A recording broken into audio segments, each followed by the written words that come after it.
दोस्तों, legal and legal में एक बार फिर से आपका स्वागत है।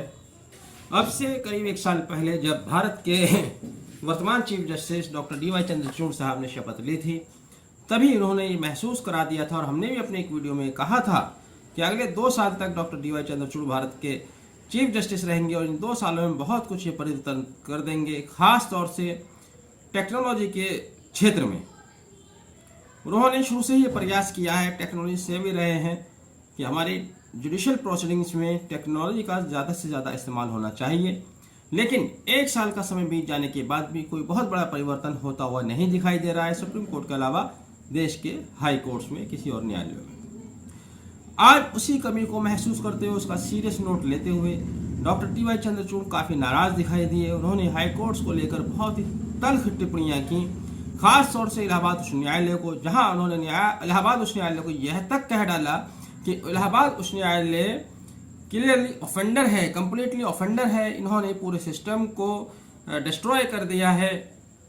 उनका कहना था कि किसी भी उच्च न्यायालय द्वारा किसी भी अधिवक्ता को हाइब्रिड टेक्नोलॉजी के थ्रू सुनवाई या वर्चुअल वीडियो कॉन्फ्रेंसिंग के थ्रू अपीयरेंस से इनकार नहीं किया जाना चाहिए।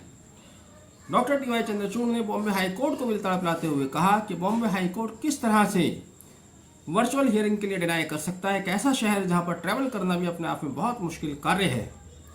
उन्होंने कहा कि टेक्नोलॉजी हमारे लिए इसी तरह से है, प्रोसीडिंग्स में लीगल प्रोसीडिंग टेक्नोलॉजी का वही रोल है जो कि लीगल पुस्तकों का है, लीगल बुक्स का है।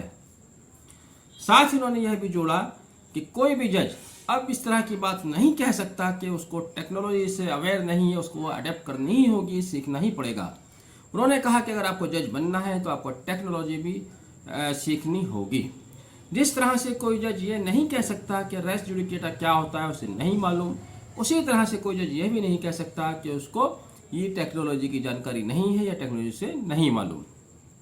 डॉक्टर DY चंद्रचूड़ ने सभी उच्च न्यायालयों को 2 सप्ताह का समय दिया है। यह समय एक चेतावनी के रूप में भी देख सकते हैं। कहा कि 2 सप्ताह की अवधि बीतने के बाद कोई भी हाई कोर्ट किसी को ऑनलाइन हियरिंग के लिए इनकार नहीं कर सकता। उन्होंने कहा सभी बार के मेंबर्स को फ्री वाईफाई फैसिलिटी अवेलेबल कराई जाए, साथ ही कॉज लिस्ट के साथ लिंक प्रोवाइड कराया जाए, यानी कि लिंक के लिए अलग से कोई उसको एप्लीकेशन नहीं देनी पड़े।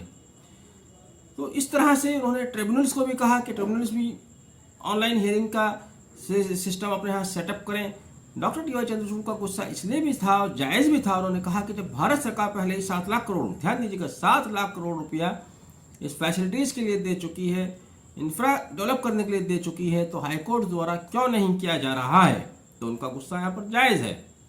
एक परिवर्तन चाहते हैं, समय के साथ चलना चाहते हैं, लेकिन देखा यह गया है जहाँ जहाँ जो भी अधिकारी है, चाहे वो हमारे न्यायिक अधिकारी हैं, चीफ जस्टिस हैं, सब शायद जिम्मेदारी से बचते हैं, अपना अपना समय पूरा करके आगे बढ़ जाना चाहते हैं। इसी कमी को उन्होंने आज महसूस भी किया।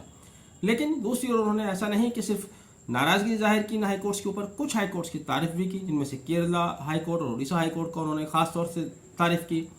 जस्टिस मुरलीधर का नाम लेते हुए उन्होंने कहा कि जस्टिस मुरलीधर ने अच्छा कार्य किया है। उन्होंने वहाँ पर ऑनलाइन हियरिंग की फैसिलिटी डेवलप की। उन्होंने कहा कि आपको समझना होगा कि ऑनलाइन हियरिंग की फैसिलिटी केवल पैंडेमिक के दौर के लिए नहीं थी, ये तो अब हमारे जीवन का हिस्सा है, इसको आप रूटीन में लाइएगा। तो इस तरह से उन्होंने नाराज़गी जाहिर करते हुए न सिर्फ नाराज़गी जाहिर की, बल्कि 2 सप्ताह की वार्निंग दे डाली है। क्या तो 2 सप्ताह के अंदर आप अपने यहाँ इंफ्रास्ट्रक्चर डेवलप कर दीजिएगा, ऑनलाइन हियरिंग की फैसिलिटी दीजिएगा, नहीं तो उसके बाद कोई हाई कोर्ट इस बात के लिए डिनाई नहीं कर सकेगा। अच्छी बात है, इसकी सराहना की जाती है। अभी सुप्रीम कोर्ट से निकल के हाई कोर्ट में फैसिलिटीज़ आ रही हैं। जब हाई कोर्ट में फैसिलिटी आएंगी तो लोअर कोर्ट्स में भी इस तरह की फैसिलिटीज़ आम हो जाएंगी, ऐसी हम उम्मीद करते हैं। आपने वीडियो आखिर तक देखा, thank you, have a nice day.